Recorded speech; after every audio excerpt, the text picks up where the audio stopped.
Gaza's fragile ceasefire is holding by a thread after Israel carried out dozens of deadly strikes in the territory.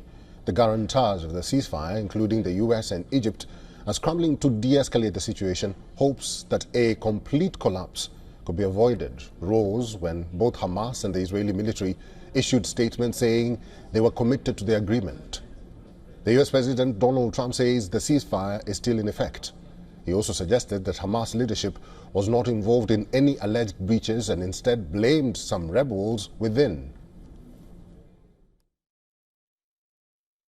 We want to make sure that it's going to be very peaceful with Hamas, and as you know, they've been quite rambunctious. They've been doing some shooting, and we think maybe the leadership isn't involved in that. Some rebels within, but either way, it's going to be handled properly. It's going to be handled toughly, but properly. Is the ceasefire still in place? Yeah, it is. Yeah, it is.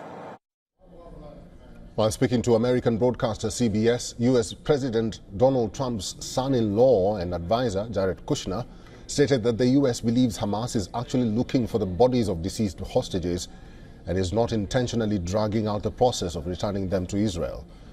With the ceasefire in effect, Kushner said that the U.S. is trying to push both sides to be proactive in terms of finding a solution instead of blaming each other for breakdowns. On being questioned about his vision for Palestinians going forward, Kushner underlined that the U.S. remains focused on creating a situation for joint security and economic opportunity for Israelis and Palestinians so that they can live side by side in a durable way. Israeli army says it has resumed enforcing the ceasefire. The strike began after IDF accused Hamas of targeting its troops. In a separate statement, it said 2 of its soldiers were killed in Rafah. Hamas has denied the accusations of ceasefire violation, with one official accusing Israel of fabricating pretexts to resume the war. Gaza's Civil Defense Agency said at least 45 people had been killed in Israeli strikes. Israeli Prime Minister Benjamin Netanyahu stressed in a statement that Hamas has violated the ceasefire. Israel also decided to close all crossings to the Gaza Strip and halt the delivery of humanitarian aid. Media reports say aid delivery will be renewed on Monday.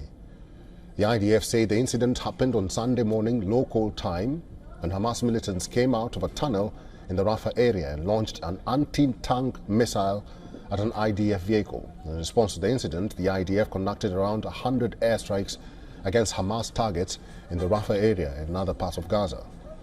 Nearly 10 hours after the fighting started, the IDF announced that it has renewed adherence to the ceasefire in accordance with the directive of the political leadership. Media reports citing officials from Israel and the US say that Israel notified the Trump administration in advance of the strikes through the US command center that oversees the ceasefire. Trump's envoys Steve Witkoff and Jared Kushner held a call with Israeli Minister Ron Dermer and other officials to coordinate and also discuss next steps.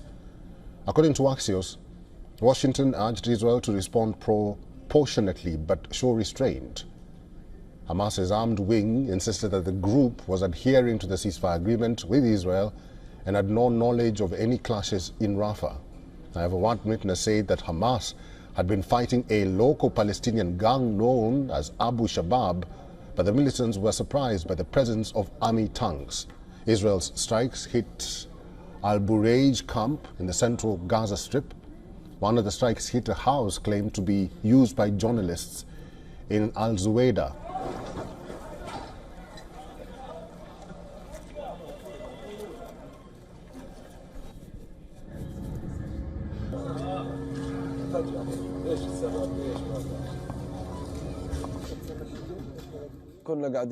We were sitting here, safe and sound, and as you can see, the place is closed off to us. No one enters or leaves. We are all journalists. No strangers were entering or staying with us. Then the bombing happened right next to us, in the middle of the chalet. Our colleague, the broadcasting engineer, was martyred, and our colleague's child son was also martyred. The Israeli army, meanwhile, released another footage purportedly showing militants approaching its forces operating in the Beit Lahia in the northern Gaza Strip. They were struck after they crossed the yellow line, which marks the territory occupied by the Israeli forces.